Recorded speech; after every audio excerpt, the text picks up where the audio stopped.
PTI ने election act तरमीमी bill जो है सुप्रीम कोर्ट में चैलेंज कर दिया है और इलेक्शन एक्ट तरमीमी बिल कलअदम करार दिया जाए, ये इस्तदा की गई है। और साथ ही साथ इलेक्शन कमीशन ने भी मखसूस नशिस्तों के फैसले पर नज़रसानी की अपील दायर कर दी है।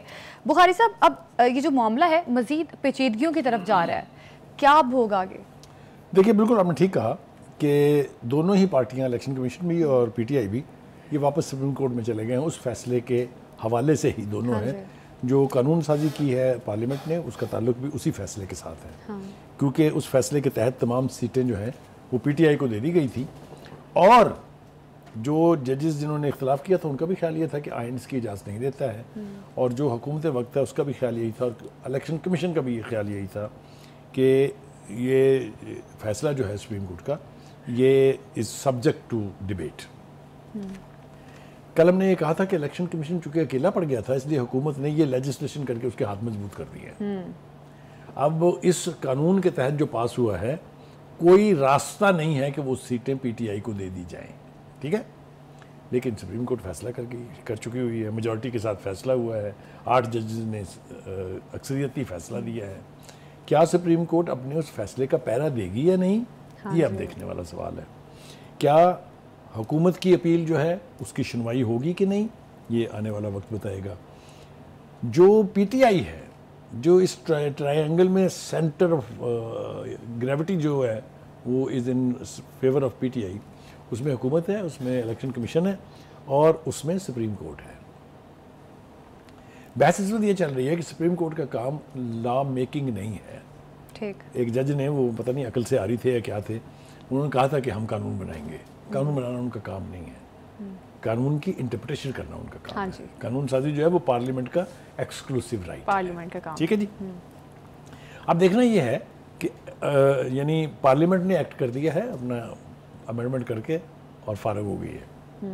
इलेक्शन कमीशन ने उसको बुनियाद बना के एक पिटीशन ठोक दी है। जो पीटीआई है वो उस फैसले के हवाले से कोर्ट में नहीं गई है। उन्होंने कहा कि ये लेजिस्लेशन गलत है, ये लेजिस्लेशन होनी नहीं चाहिए थी, हुई है तो इलीगल है, अनकॉन्स्टिट्यूशनल है। तो सुप्रीम कोर्ट अब दो तरफ से फंस गई है। वहाँ ये फैसला मुझे नहीं लगता कि जल्दी हो जाएगा। इन दोनों दरखास्तों के ऊपर एक तवील समाअतों का सिलसिला जो है वो जारी होगा। अच्छा, ऑप्शन है सुप्रीम के ऊपर कि वो पहली ही पेशी में उठा के फेंक दे। वो कह सकती है कि ये कानून साजी जो हुई है ये अल्ट्रा वायरस है, अल्ट्रा कॉन्स्टिट्यूशनल है, छुट्टी। गवर्नमेंट साहब भी गई और गवर्नमेंट साहब की अमेंडमेंट भी गई, ठीक है। अच्छा। लेकिन अगर वो सुनने बैठ जाते हैं इसको, और फिर वही पुरानी बहस चढ़ती है कि क्या सुप्रीम कोर्ट सुप्रीम है या पार्लियामेंट सुप्रीम है, तो इसका कोई एंड नहीं है। क्योंकि हकीकत में तो पार्लियामेंट चूंकि is mother of all institutions, ये सारे इंस्टीट्यूशंस पार्लियामेंट के ऑफशूट्स हैं। बिल्कुल। पार्लियामेंट ने आइन बनाया, आइन के तहत आइनी अदारे बने, तो आप उसका राइट तो किसी तरीके से अंडरमाइन नहीं कर सकते हैं असूली तौर पे। बिल्कुल। लेकिन क्योंकि हमने कल भी बात की, परसों में बात की, जो जुडिशल एक्टिविज्म है उसकी भी इतनी डायमेंशंस हैं कि जिसका कोई शुमार नहीं है, और जिस शदोमत के साथ ये पिछले कोई 5-6 साल में इस्तेमाल हुआ है उसकी भी कहीं कोई नज़ीर नहीं मिलती है। ठीक है जी। एक तो ये हो गया। दूसरी तरफ हम देखते हैं कि इस एक्ट की फेट क्या होगी। अगर तो ये एक्ट सुप्रीम कोर्ट इंडोर्स कर देती है तो पीटीआई तो गई, पूछे क्यों? उसके 41 MNAs उस 100 में से भी गए जो उनके ऑलरेडी हैं, क्योंकि वो कहीं होंगे ही नहीं। देखें ना, मैं आपसे एक बात पूछता हूँ, मैं आपको कहता हूँ कि ये आपके कप में चाय है, आप मुझे हलफ दें कि चाय है। फिर थोड़ी देर के बाद में कहता हूँ नहीं इसमें तो कॉफ़ी है, हलफ दें। फिर आप कहेंगे कॉफ़ी है, मैं कहूँगा नहीं इसमें तो सोडा वाटर है। वो 3-3 हलफ MNAs अगर देंगे पार्टी एफिलिएशन के, तो किसको माने? ठीक। वो असल में पीटीआई के थे या सुन्नी इत्तेहाद के थे? सुन्नी इत्तेहाद के बाद फिर कन्वर्ट होकर पीपीआई। देखें कानून क्या कहता है। ज़ियाउल हक साहब ने एक शिक दाखिल की थी कानून में, जिसको हम कहते थे डिफेक्शन लॉ। हाँ जी। अगर कोई MNA पार्टी चेंज करता था तो वो डी-सीट हो जाता, उसकी ख़त्म हो जाती थी।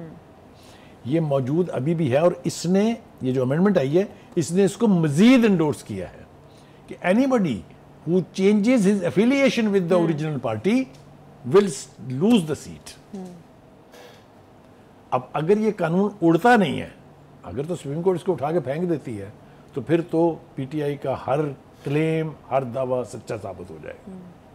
बुखारी साहब, सुप्रीम कोर्ट ने तो एक फैसला दिया, अब इलेक्शन कमीशन ने अमल दरामद नहीं करवाया, 41 सीटों पर तो नहीं करवाया अभी, तो अभी ये कितना अनकॉन्स्टिट्यूशनल भी है कहीं ना कहीं, तो सुप्रीम कोर्ट तो ऑब्जेक्शन लगा सकती है। सुप्रीम कोर्ट ने अपनी पिटीशन में क्या कहा है, उसने कहा जी जो आपका डुएबल फैसला था वो हमने इम्प्लीमेंट कर दिया है, 31 बंदों का नोटिफिकेशन हमने कर दिया है, ये जो 41 बंदे हैं इनकी एफिलिएशन तय नहीं हो रही, आप तय कर दें, आप बता दें सुन्नी इत्तेहाद के हैं, पीटीआई के हैं या फिर से पीटीआई के हैं। तो इसलिए उन्होंने जो यानी पिटिशन दाखिल की है, दरख्वास्त दाखिल की है, वो ये कह रहे हैं कि हमें पहले तो इनका ये डिटर्मिन कर दें, लेकिन अब उसकी भी ज़रूरत नहीं रही, क्योंकि नई लेजिस्लेशन जो हो गई है उसके तहत ये लोग रिकन्सिडर नहीं हो सकते। ठीक, ये है अब मूट पॉइंट। अब मुश्किलात इलेक्शन कमीशन के लिए बढ़ती हुई नजर आ रही है या पीटीआई के लिए, बस ये बता दें, छोटा सा कमेंट। मेरा ख्याल से सवाल आपका ठीक है, मेरे ख्याल से सुप्रीम कोर्ट बुरी तरह फंसी है। अच्छा, ये तो मुद्दई है ना, ये तो अपनी अपनी दरखास्तें लेके गए हैं ना, जिसने एक ही इशू के ऊपर फैसला करना है जो दोनों के लिए काबिल कबूल हो, तो आप देखिए फंसा कौन। ठीक, हुकूमत ने तो अपना पार्ट कर दिया, उसने कहा जी हम पार्लियामेंट के जरिए लॉ मेकिंग कर रहे हैं, ये हमारा राइट है, ये हमारा कॉन्स्टिट्यूशन राइट है, हमने लॉ मेकिंग कर दी है, इंप्लीमेंट कर रहे हैं इसको। ठीक है। मजीद अता तारण ने भी इसकी वजाहत कर दी है कि कानून पहले से ही मौजूद था, इसके जरिए हमने इसे कानूनी शक्ल दी है। हमने 3 शिकों की मजीद वजाहत कर दी है। देखिए हुकूमत का वज़ीर इत्तलात जो भी बयान दे, हाँ जी, वो उसकी एक बस महदूद सी उसकी हैसियत होती है, लेकिन ये चूंकि लीगल पॉइंट्स हैं, लिहाजा इसके ऊपर फैसला तो कोर्ट में होना है। ठीक है, नेगेटिव और पॉजिटिव के ऊपर मैं अभी कोई जजमेंट नहीं दे सकता, लेकिन it is the supreme court which will decide which way will this. बिल्कुल, ये बड़ा इंटरेस्टिंग होगा सुप्रीम कोर्ट इस पे क्या फैसला लेती है।